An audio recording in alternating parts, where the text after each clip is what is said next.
Dalam tatanan masyarakat sipil yang sangat menjunjung tinggi harmoni sosial, kesopanan dianggap sebagai mata uang utama untuk mendapatkan penerimaan sosial. Sejak usia dini, kita diajarkan secara ketat protokol interaksi yang kaku.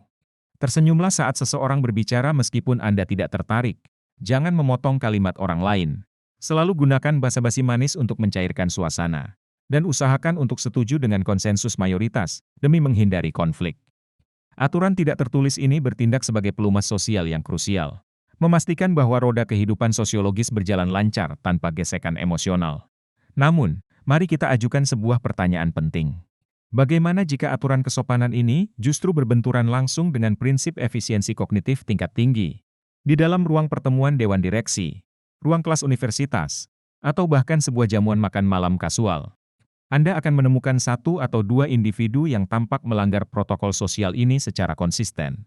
Mereka mungkin memotong pembicaraan dengan tajam tanpa basa-basi, mengoreksi kesalahan faktual kecil tanpa ragu, atau menatap dengan pandangan kosong dan dingin ketika seseorang menceritakan kisah yang secara objektif tidak relevan. Masyarakat konvensional dengan cepat melabeli mereka sebagai orang yang kasar, arogan, antisosial, atau kurang kecerdasan emosional, IQ. Namun, ilmu psikologi kognitif dan penelitian neuroscience modern menyajikan perspektif yang jauh lebih kompleks dan menarik. Dalam banyak kasus, perilaku yang dianggap kasar oleh masyarakat awam sebenarnya bukanlah manifestasi dari niat buruk, narsisme, atau kebencian terhadap sesama. Sebaliknya, perilaku tersebut adalah efek samping logis dari mesin kognitif yang beroperasi pada kecepatan, kedalaman, dan frekuensi analitis yang jauh melampaui rata-rata populasi. Bagi individu dengan IQ yang sangat tinggi, arsitektur otak mereka memprioritaskan akurasi objektif, efisiensi waktu pemrosesan, dan kedalaman intelektual jauh di atas harmoni sosial dangkal. Ketika terjadi benturan antara keharusan mencari kebenaran dan keharusan menjaga perasaan orang lain, sirkuit saraf mereka secara otomatis memilih kebenaran. Terlepas dari betapa kasarnya hal itu terlihat, mereka tidak sedang berusaha menjadi orang jahat. Mereka sedang berusaha menjadi orang yang efisien. Dalam analisis psikologi mendalam kali ini, kita akan membongkar 6 kebiasaan yang dianggap kasar secara sosiologis, namun secara ilmiah, merupakan indikator kuat dari kecerdasan tingkat tinggi. Kita akan membedah bagaimana otak jenius beroperasi di belakang layar, dan mengapa standar kesopanan konvensional sering menjadi rantai yang mengekang pikiran yang mencari efisiensi kognitif absolut. Mari kita bayangkan sebuah kisah historis di awal abad ke-20. Seorang arsitek struktural brilian bernama Elias diundang secara khusus untuk merancang sebuah perpustakaan nasional yang sangat masif di ibu kota. Elias adalah pria yang hidup di dunia internalnya. Pikirannya dipenuhi dengan analisis struktur, integritas bahan, geometri spasial, dan perhitungan rasio emas. Dia dikenal memiliki toleransi nol terhadap hal-hal yang tidak memiliki nilai fungsional yang konkret suatu hari. Dalam sebuah rapat pleno besar yang dihadiri oleh para donatur kaya raya, politisi terkemuka, dan tokoh masyarakat elit, proyek ini dibahas. Seorang pejabat kota senior berdiri dan mulai memberikan pidato panjang yang penuh dengan kiasan bunga-bunga, metafora puitis, dan bahasa politik tentang bagaimana perpustakaan ini kelak akan menjadi simbol kebanggaan budaya bangsa. Pejabat tersebut berbicara dengan tempo yang lambat, mengulang-ulang poin yang sama dengan kalimat yang berbeda, tanpa substansi arsitektural yang jelas. Baru beberapa menit pejabat tersebut menyampaikan retorikanya. Elias tiba-tiba berdiri dari kursinya, mengambil sebatang kapur, dan berjalan langsung ke papan tulis di depan ruangan. Dia memotong pidato sang pejabat tepat di tengah kalimat yang paling dramatis, mengangkat tangannya, dan berkata dengan nada datar, "Tuan, retorika Anda sangat puitis. Namun fondasi klasik yang Anda usulkan di atas tanah berawa, yang secara geologis tidak stabil ini akan membuat seluruh monumen runtuh rata, dengan tanah dalam 10 tahun akibat likuifaksi. Kita harus menggunakan pondasi beton bertulang dengan desain cantilever dinamis. Diskusi tentang bagaimana bangunan ini mewakili jiwa bangsa bisa kita lakukan nanti, setelah kita memastikan bangunannya tidak membunuh pengunjungnya." Keheningan yang mematikan menyelimuti ruangan rapat yang besar itu. Wajah pejabat memerah padam karena malu akibat interupsi publik tersebut. Hampir semua orang di ruangan secara internal setuju bahwa Elias adalah pria paling kasar, arogan, dan tidak sopan yang pernah mereka temui. Mereka berbisik menyebutnya arogan yang tidak menghormati hierarki otoritas, namun sejarah berpihak pada kebenaran objektif. Beberapa dekade kemudian, gempa bumi besar melanda kota tersebut secara tak terduga. Banyak bangunan megah peninggalan era tersebut runtuh berkeping-keping. Satu-satunya bangunan publik berskala besar yang tetap berdiri tegak tanpa retak struktural, sedikit pun adalah Perpustakaan Nasional Rancangan Elias. Kisah parabel ini adalah representasi sempurna untuk menggambarkan benturan abadi antara ekspektasi kenyamanan sosial dan tuntutan efisiensi kognitif. Masyarakat sering menghargai bagaimana sesuatu dikatakan daripada apa yang dikatakan secara logis. Namun, bagi individu dengan kecerdasan tinggi, membiarkan inefisiensi, kesalahan analitis, atau penyebaran informasi yang tidak relevan terus berlanjut hanya demi menjaga kesopanan adalah sebuah tindakan kebodohan intelektual yang tidak bisa ditoleransi. Otak mereka tidak diprogram untuk menjadi diplomat manis, melainkan arsitek kebenaran yang brutal tanpa kompromi. Memotong pembicaraan orang lain dianggap sebagai bentuk rasa tidak hormat yang sangat ekstrem dalam etika percakapan standar.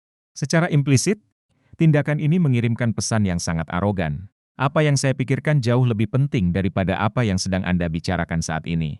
Namun, jika kita menggeser lensa kita dari evaluasi sosiologis ke evaluasi neurokognitif, kecenderungan memotong pembicaraan, terutama pada individu ber-IQ tinggi, sebenarnya berakar pada perbedaan radikal dalam kecepatan pemrosesan informasi, information processing speed, dan kemampuan prediksi otak, predictive coding. Otak rata-rata manusia membutuhkan waktu linier untuk memproses sebuah argumen yang kompleks, mengidentifikasi pola tersembunyi, dan secara bertahap mencapai kesimpulan logis. Ketika seseorang sedang berbicara, mendeskripsikan peristiwa, atau menyampaikan ide, otak pendengar dengan kecerdasan tinggi seringkali sudah mampu memprediksi dan memetakan akhir dari kalimat tersebut, bahkan sebelum si pembicara menyelesaikan setengah dari kalimat pertamanya. Otak mereka beroperasi seperti algoritma kompresi data tingkat tinggi yang sangat efisien. Mereka dilatih secara alami untuk mengenali pola logis dengan sangat cepat, pattern recognition, menyaring informasi tambahan yang bersifat dekoratif atau tidak relevan, fluff, dan melompat langsung ke inti masalah operasional. Ketika individu cerdas ini memotong pembicaraan Anda, secara paradoksal, mereka sebenarnya tidak bermaksud merendahkan atau mendominasi Anda secara sosial. Di dalam realitas psikologis mereka sendiri, mereka merasa sedang melakukan optimalisasi waktu. Dialog internal mereka sering kali berbunyi seperti ini. Oke, saya sudah mengerti 100% maksud Anda dari beberapa kalimat pertama. Kesimpulan logisnya adalah X. Mari kita segera menghemat waktu kita untuk mulai membahas solusi dari masalah X tersebut. Daripada menghabiskan 5 menit ke depan hanya untuk mendengarkan Anda menjelaskan sesuatu yang sudah sangat jelas. Kepahitan sosial terjadi, karena lawan bicara mereka merasa bahwa proses narasi emosional mereka telah dirampas secara paksa. Sebagian besar manusia secara psikologis membutuhkan narasi lengkap untuk merasa divalidasi dan didengar oleh kelompoknya. Namun, bagi otak analitis, mendengarkan narasi bertele-tele tersebut terasa sangat lambat dan menyiksa secara fisik. Menunggu penjelasan yang penuh dengan detail tidak relevan bagi orang cerdas adalah sensasi yang sama menyiksanya dengan dipaksa menonton video YouTube pada kecepatan seropon Smasex. Hal itu menciptakan frustrasi kognitif di korteks prefrontal yang memicu dorongan untuk memotong percakapan. Tindakan yang dicap kasar ini bukanlah manifestasi dari keangkuhan ego, melainkan gejala mekanis dari mesin kognitif bertenaga tinggi yang memiliki toleransi absolut nol terhadap redundansi data dan inefisiensi waktu. Jika ada satu stereotip sosial yang paling sering ditempelkan dengan penuh kebencian pada orang-orang analitis, itu adalah sebutan si paling tahu, know it all. Anda pasti pernah berada dalam situasi sosial, misalnya saat makan siang di kantor, di mana seseorang sedang menceritakan sebuah kisah menarik. Dan tiba-tiba, seorang individu menyela percakapan hanya untuk mengoreksi secara spesifik tanggal bersejarah, pengucapan nama, atau detail statistik kecil yang salah diucapkan bagi audiens awam. Koreksi faktual yang spontan dan tak diundang ini terasa sangat menjengkelkan. Mereka menganggapnya sebagai upaya sengaja untuk mempermalukan si pembicara, atau sebagai taktik narsistik untuk memamerkan superioritas intelektual pribadi. Mayoritas orang akan berpendapat, apa ruginya membiarkan kesalahan kecil itu lewat jika itu tidak mengubah esensi atau hiburan dari cerita tersebut.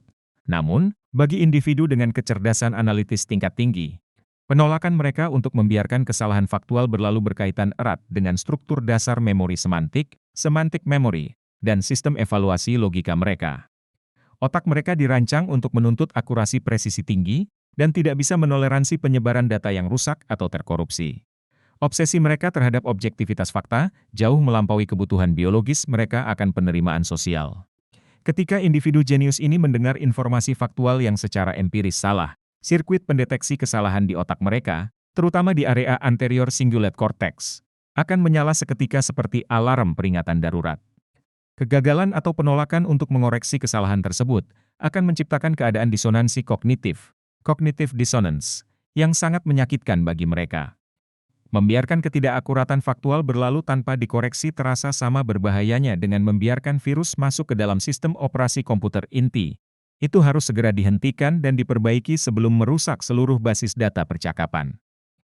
Mereka seringkali tidak menyadari bahwa koreksi tajam mereka telah merusak suasana ruangan atau melukai harga diri orang lain. Hal ini karena dalam kerangka berpikir logis, mereka mendiskusikan informasi sebagai entitas terpisah. Bukan sedang menyerang individu yang menyampaikannya. Bagi orang cerdas, kebenaran objektif adalah hal sakral yang harus dilindungi, dan mengoreksi fakta yang salah adalah bentuk bantuan intelektual yang mulia. Mereka secara naif berharap orang lain akan berterima kasih karena telah diberikan informasi yang akurat, dan seringkali merasa bingung ketika koreksi logis mereka dibalas dengan permusuhan emosional. Kebiasaan yang tampak sombong ini sebenarnya adalah dedikasi yang murni terhadap integritas data dan pengejaran kebenaran absolut. Kualitas psikologis fundamental yang menjadi fondasi bagi penemuan ilmiah di sepanjang sejarah. Salah satu keluhan sosial yang paling sering ditujukan terhadap orang-orang jenius atau pemikir mendalam adalah mereka tampak sangat dingin, berjarak secara emosional, atau tidak memiliki empati. Ketika rekan kerja atau pasangan datang dalam keadaan stres karena masalah pribadi, seperti konflik politik di tempat kerja yang pelik, respons yang diberikan oleh orang ber-IQ tinggi seringkali sangat klinis, sangat analitis, dan sangat kering. Dalam situasi tersebut, ekspektasi sosial menuntut pendengar memberikan pelukan hangat, validasi emosional yang menenangkan, atau simpati klise seperti "aku sangat mengerti perasaanmu". Namun, alih-alih bertindak menghibur, orang dengan IQ tinggi justru cenderung langsung membongkar anatomi masalah tersebut, layaknya seorang mekanik yang memperbaiki mesin mobil mogok. Mereka mulai mencari akar variabel penyebab, mengidentifikasi bias keputusan dari pihak yang bercerita, dan menawarkan solusi logis yang terstruktur dalam bentuk poin-poin eksekusi. Respons yang kelewat analitis ini dianggap sangat kasar dan tidak sensitif oleh individu yang sebenarnya hanya mencari pelipur lara emosional. Mereka merasa luka batin mereka direduksi hanya menjadi sebuah masalah teknis yang perlu diperbaiki. Namun, dari lensa psikologi kognitif modern, apa yang diinterpretasikan sebagai kedinginan emosional sebenarnya adalah bentuk kepedulian tertinggi yang bisa ditawarkan oleh seorang pemikir logis. Individu dengan kecerdasan luar biasa memiliki kemampuan untuk memisahkan antara emosi dan rasionalitas mereka. Proses yang disebut sebagai kompartementalisasi kognitif, cognitive compartmentalization. Ketika dihadapkan pada masalah, sirkuit amigdala mereka ditekan dan korteks prefrontal otomatis mengambil alih ke mode pemecahan masalah, problem solving mode. Bagi mereka, memberikan sekadar empati kosong tanpa menawarkan jalan keluar yang nyata adalah tindakan yang tidak efisien dan sia-sia, karena tidak menyelesaikan penderitaan orang tersebut dari akarnya. Mereka menganut prinsip stoikisme kognitif. Membiarkan seseorang terus berkubang dalam lingkaran penderitaan emosional, tanpa memberikan intervensi rasional adalah tindakan yang jauh lebih kejam daripada memberikan kritik konstruktif yang tajam, namun menyembuhkan. Selain itu, sikap dingin ini berfungsi sebagai mekanisme perlindungan batas diri, boundary protection. Individu cerdas memiliki sensitivitas tajam terhadap manipulasi emosional dan drama sosial reaktif yang tidak perlu. Dengan mempertahankan jarak pelindung secara klinis, mereka dengan sengaja melindungi ekosistem kognitif mereka agar tidak tersedot dan terkuras habis oleh badai emosi irasional orang lain. Mereka tidak kehilangan empati. Mereka hanya melakukan manajemen sumber daya kognitif dengan memilih menyalurkan empati ke dalam solusi sistemik yang mengubah keadaan basa-basi small talk tentang cuaca, gosip selebriti, atau formalitas harian adalah bentuk interaksi sosial yang paling dihindari oleh individu dengan pemrosesan kognitif tinggi. Obrolan ringan dan berulang seringkali memicu respons biologis yang membuat mereka merasa gelisah, mati rasa secara intelektual, dan kelelahan secara mental. Ketika terjebak dalam basa-basi, mereka sering menunjukkan bahasa tubuh menghindar yang transparan, melirik jam tangan, menjawab hanya dengan gumaman datar, atau bahkan dengan belak-belakan memotong pembicaraan untuk pergi dari ruangan. Tindakan penghindaran agresif ini selalu dianggap oleh kelompok sosial konvensional sebagai bentuk penolakan sosial yang kasar, elitis, dan merendahkan orang lain. Namun, untuk memahami penolakan ini, kita harus membedah bagaimana neurobiologi otak cerdas mendistribusikan energi. Basa-basi adalah instrumen sosiologis yang digunakan untuk menyelaraskan hubungan sosial dan memberikan sinyal aman bahwa kita tidak menimbulkan ancaman. Utilitasnya hampir 0% dalam hal transmisi data kognitif aktual bagi orang dengan IQ tinggi. Arsitektur otak mereka mendambakan rangsangan intelektual yang kompleks, deep cognitive stimulation. Mereka membutuhkan kepadatan ide, pertukaran teori abstrak, dekonstruksi analisis sistem yang presisi, atau perdebatan filosofis untuk memicu pelepasan neurotransmitter dopamin secara memuaskan di dalam sirkuit otak mereka. Ketika dipaksa mendiskusikan hal-hal superficial dan repetitif, sirkuit saraf mereka tidak mendapatkan nutrisi kognitif yang mereka butuhkan. Otak mereka mulai mengalami kebosanan klinis yang memicu rasa tidak nyaman secara fisik. Lebih jauh lagi, otak jenius selalu berjalan pada sistem perhitungan ekonomi internal. Setiap menit yang terbuang untuk mendengarkan cerita tentang apa yang dibeli seseorang saat diskon akhir pekan dirasa merugikan, karena otak mereka aktif menghitung biaya peluang. Opportunity cost. Waktu yang terbuang sia-sia ini seharusnya bisa saya gunakan secara efisien untuk membaca buku atau memecahkan masalah penting.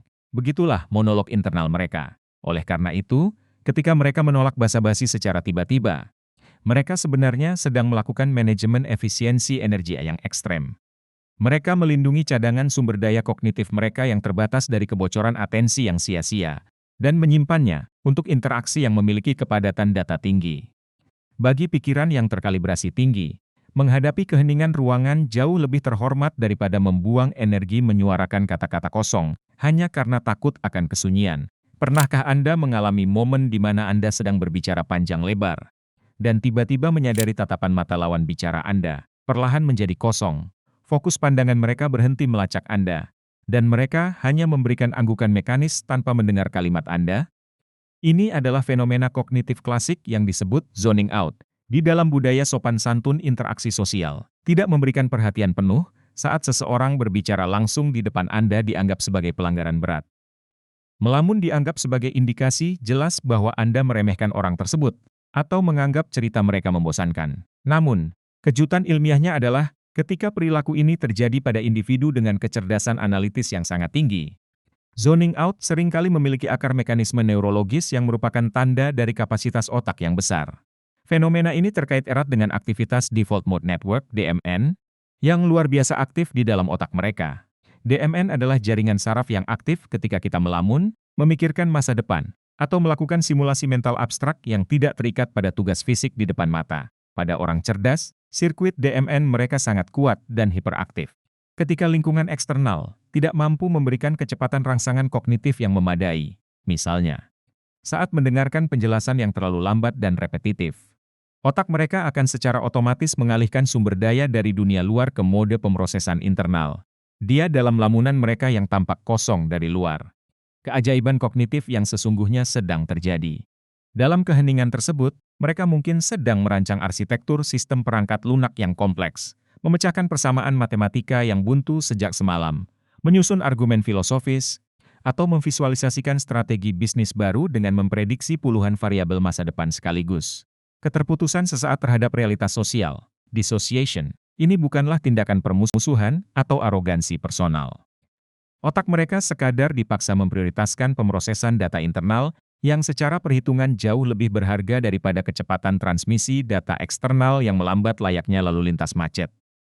Meskipun hal ini membuat mereka tampak linglung atau tidak sopan dalam dinamika sosial, zoning out yang berkualitas adalah ciri khas dari kemampuan memori kerja yang sangat besar dan daya komputasi imajinasi kognitif yang luas. Tempat di mana inovasi biasanya dilahirkan. Kebiasaan kasar terakhir yang sering memicu kesalahpahaman sosial parah adalah penggunaan sarkasme yang tajam, sinisme kognitif, dan humor hitam, dark humor. Individu dengan IQ tinggi sering merespon situasi krisis penuh tekanan atau tragedi kehidupan yang absurd dengan melontarkan lelucon yang dianggap tidak pantas, pesimistis, atau melanggar moral oleh kebanyakan orang. Masyarakat umum cenderung menyukai humor ringan yang aman dan menghibur. Mereka sering merasa tersinggung, terkejut, atau cemas ketika berhadapan dengan gaya humor orang-orang yang sangat cerdas.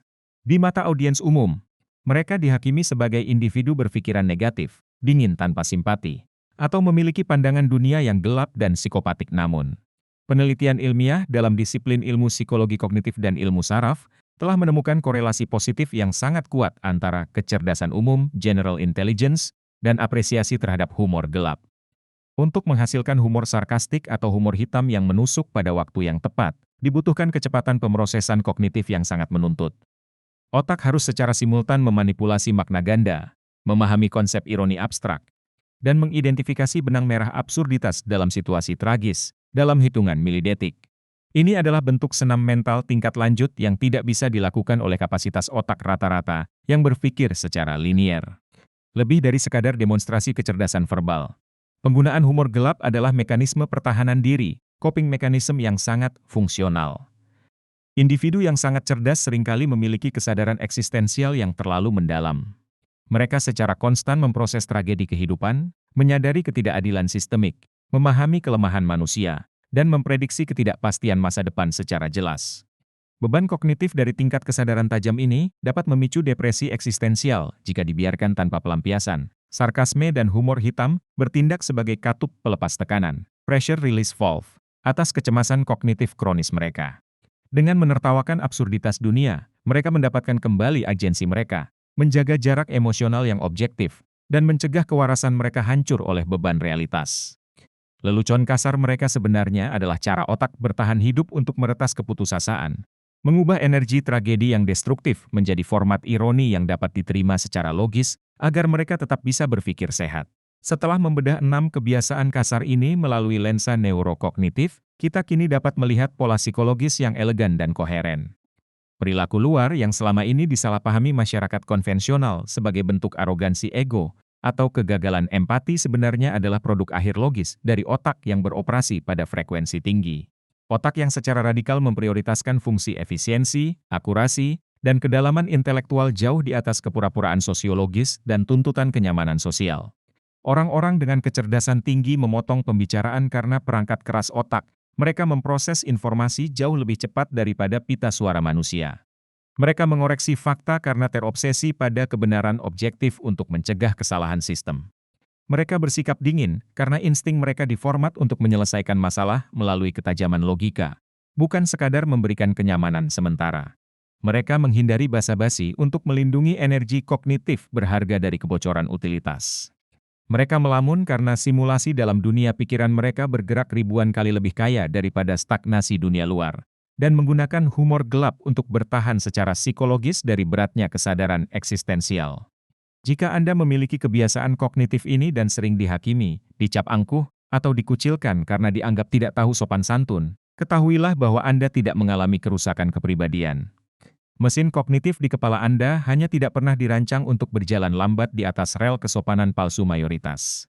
Anda adalah arsitek ide, bukan diplomat perasaan yang bertugas menyenangkan semua pihak namun. Penting untuk diingat bahwa puncak kecerdasan sejati selalu membutuhkan kemampuan adaptasi sistemik tingkat tinggi. Memahami mengapa otak Anda memaksa Anda melakukan hal tersebut adalah langkah kesadaran awal. Tetapi langkah taktis berikutnya adalah belajar menemukan cara cerdik tentang bagaimana menavigasi dunia sosial ini. Anda dapat menemukan keseimbangan tanpa harus mengorbankan integritas intelektual Anda atau merusak hubungan sosial. Anda bisa belajar tetap tajam seperti silet, tanpa harus bersikap sengaja kejam. Dan bagi Anda yang sering berinteraksi dengan orang-orang berprofil psikologis seperti ini, cobalah melihat menembus lapisan luar ketidaksopanan tersebut. Jangan biarkan ego Anda cepat tersinggung oleh gaya komunikasi mereka yang tumpul. Hargai efisiensi logis dan struktur pikir mereka, dan sadarilah sebuah paradoks fundamental. Seringkali, orang yang berani memberikan Anda kritik yang paling kasar dan blak-blakan, adalah orang yang sebenarnya memiliki kepedulian paling nyata terhadap perbaikan jangka panjang dari sistem Anda. Terima kasih telah menyediakan waktu kognitif Anda untuk menyimak analisis ini. Jika pembedahan psikologi ini berhasil membantu Anda memetakan pengalaman kognitif Anda sendiri, dukung channel kami dengan menekan tombol like dan subscribe. Bagikan video ini kepada rekan kerja atau kerabat yang sering disalahpahami, karena kebiasaan kognitif mereka, sebagai pengingat ilmiah bahwa keunikan mental mereka adalah sebuah kekuatan kompetitif, bukan kecacatan. Sampai jumpa kembali di eksplorasi psikologi berikutnya. Tetaplah kritis, skeptis, dan berani berdiri tegak menjadi pemikir yang mandiri.